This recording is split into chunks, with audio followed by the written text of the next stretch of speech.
The atonement was finished. It is objective. It is completed.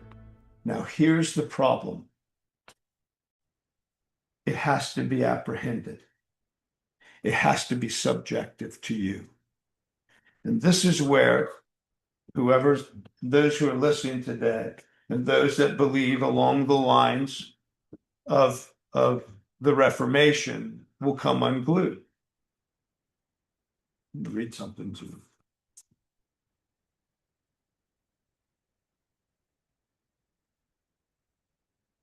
The election comprehends no man unconditionally. What does that mean? We believe in an objective atonement and conditional salvation. Throughout all of the scriptures demand condition. I mean, what I just stated, Jesus says, if you remain in me. If you do not, you will be thrown like a stick, like a twig, onto the fire. I'd say, wow, he just set forth some serious condition. What is he talking about? What is he talking about? God has done all that needs to be done for the reconciliation of all men to himself, except what men themselves must do. Conditional.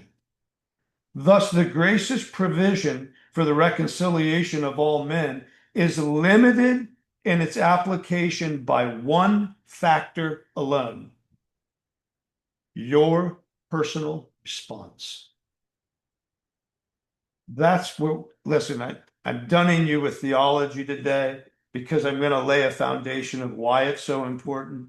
If you don't understand clearly, and it's going to take some time for you to begin to start moving all the pieces around on the chessboard and getting your mind, it's taken years to defrock my mind of Reformed thought and begin to get all the scriptural pieces where they belong. And once it locks in, you're going to be like, I got it.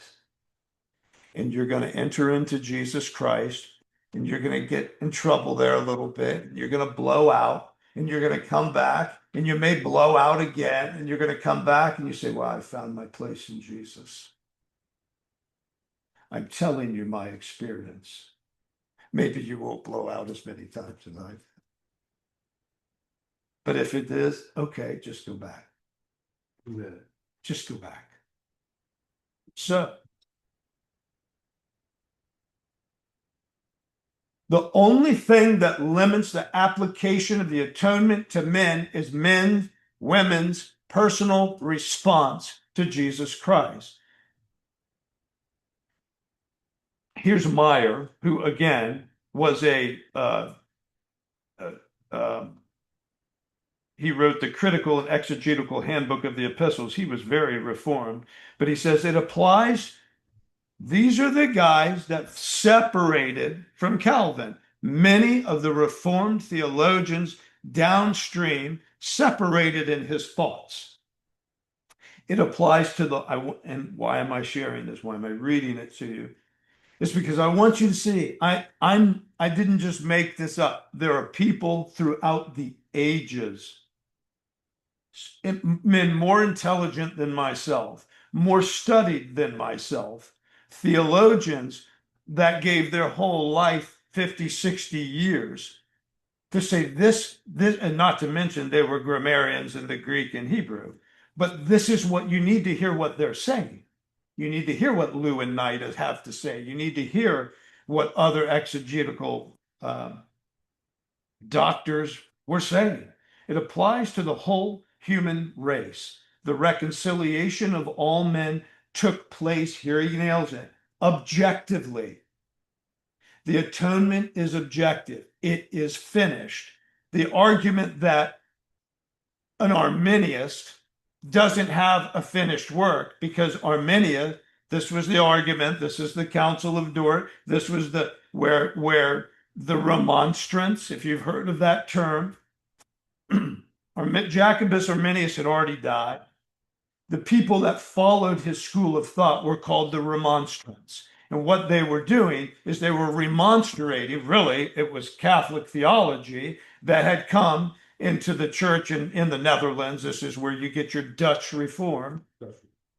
And they were remonstrating TULIP, basically. Now, by the way, in 1618, the acronym didn't exist yet. But out of the Synod of Dort, when they came with the 5 canons, basically coming against everything that they said, it went on for like 153 sessions. It went on for almost a year, right?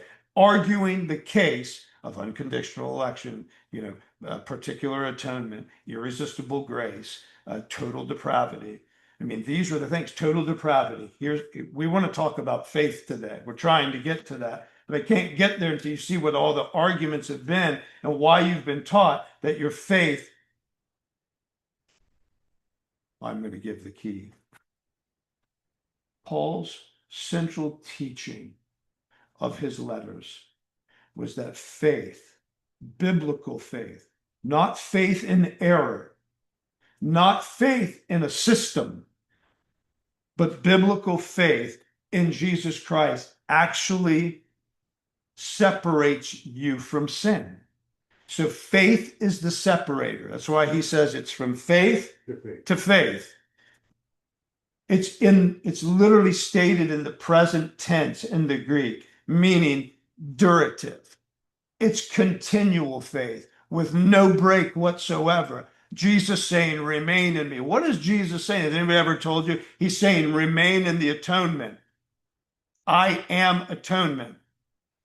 The thing is that we believe, again, remember, the church was birthed out of the atonement, but today we have a church that stands separate from the atonement.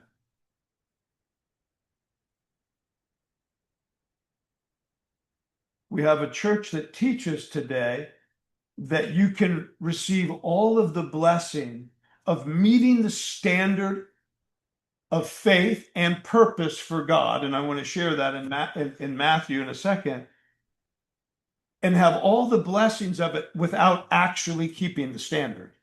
That's what that's what the Baptist Church on the corner teaches, that you are saved in your sin. My wife, she belongs to these ladies groups online, and they're just places where they talk and they're very earnest and honest with each other about their faith.